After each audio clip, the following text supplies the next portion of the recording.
Muse. It's me. I am still alive. I made it.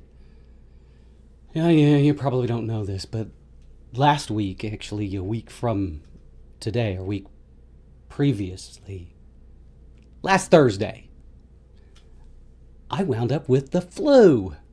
That's right. So Thursday and Friday, I was fairly certain that I just wasn't going to make it. That I don't know how.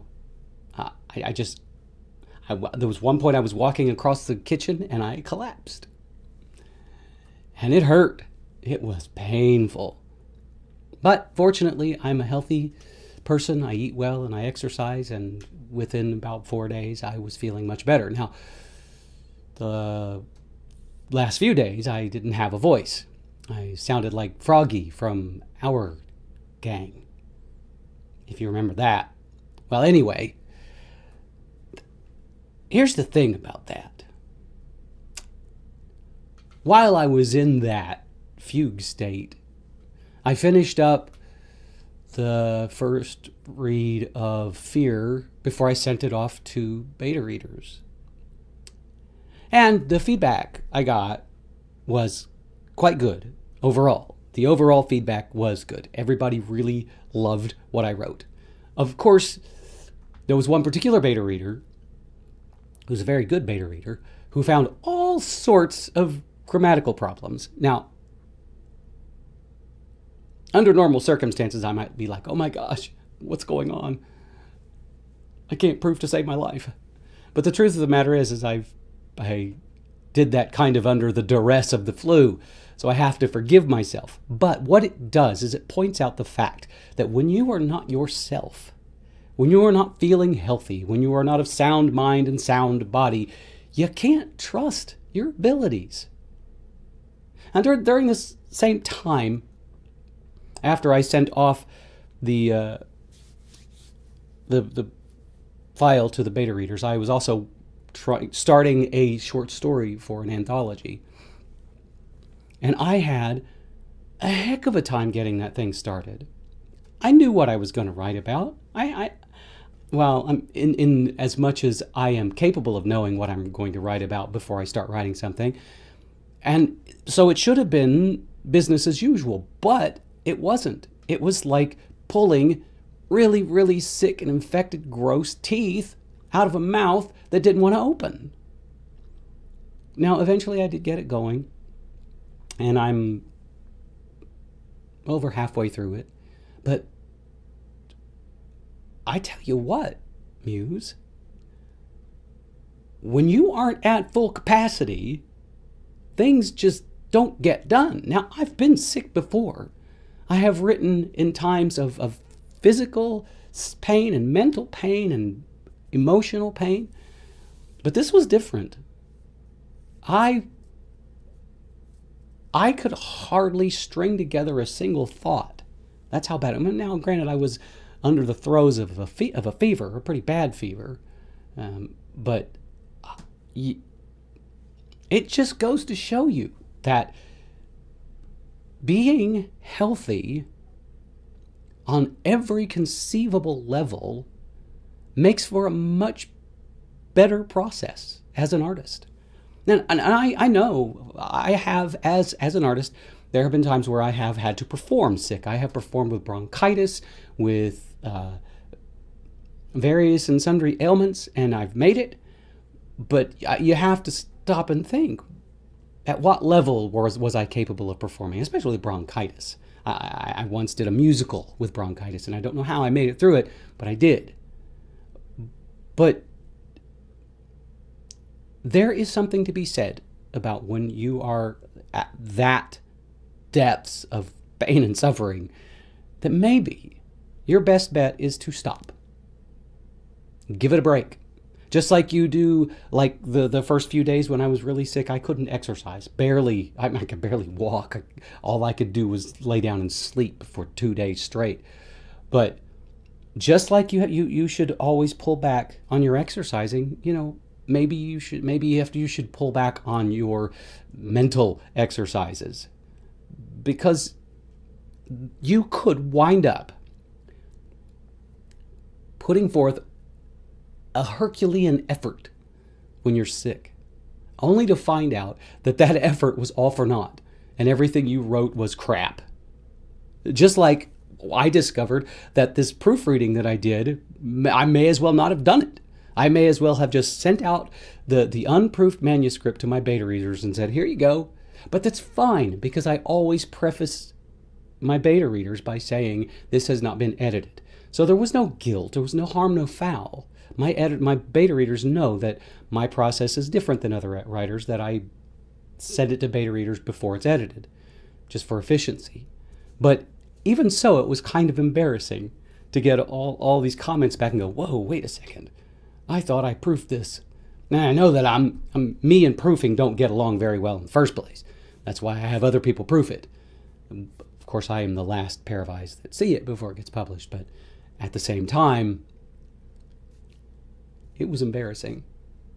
So, however, I want to make mention of something that I actually just did to kind of make up for that bit of embarrassment that I went through.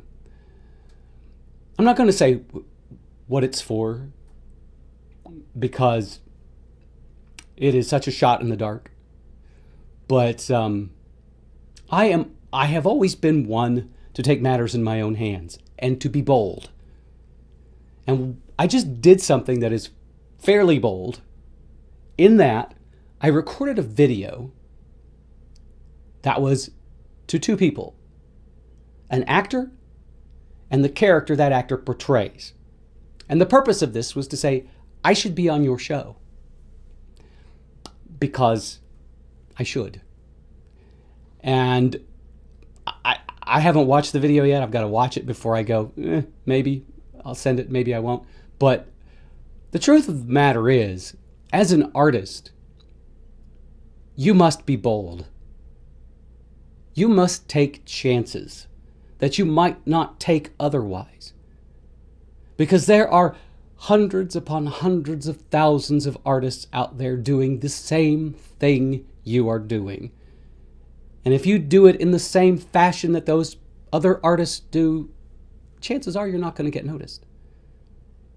So any instance where you can take matters in your own hands and do something that someone else might not have the courage, the skill, or the ability to do, you do it. Because why not? Because that's the world in which we live now. Why not? No harm, no foul. If you don't do something, if you don't try something, you'll never know if you could succeed at it. Right? So why not just throw caution to the wind, to every possible kind of wind, and try? So yeah, I'm going to look at this video, and I'll show it to my wife, and I'll say, what do you think? Should I do this? And if I find it viable, then I'm going to do it. Nothing may happen, nothing may come of this, but something may. And you never know until you try. It's the same thing about writing stories. You never know until you try. I never knew that I could write until I tried. I had never planned on being a writer. I didn't go to school to study writing. I went to school to study acting. And it just turns out all of that studying I did to be an actor helped me to tell stories. And when I wrote my first book, it being A Blade Away, when I wrote that, all of a sudden I was like, whoa, I have this skill. Let's use it. Okay? So that was how that came about.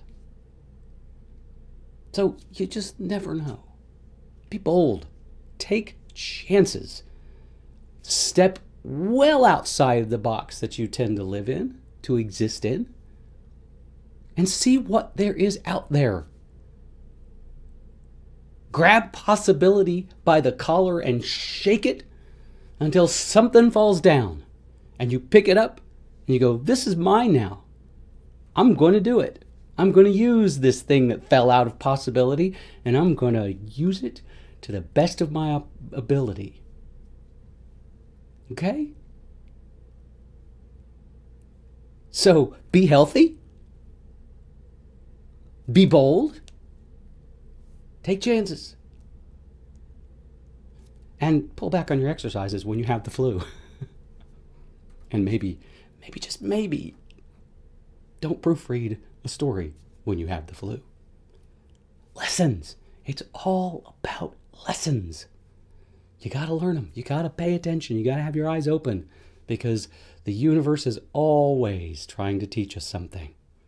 And I learned a lot lately. Anyway, that's all I got, Muse, for this week. Sorry I missed you last week, but I was knocking on death's door. Fortunately, death didn't answer, so I walked on to the neighbor being life. And life answered and said, "You're going to be okay." Anyway, I'm rambling, Muse, and you're listening. Why? Because you, my friend, are awesome. Uh-oh.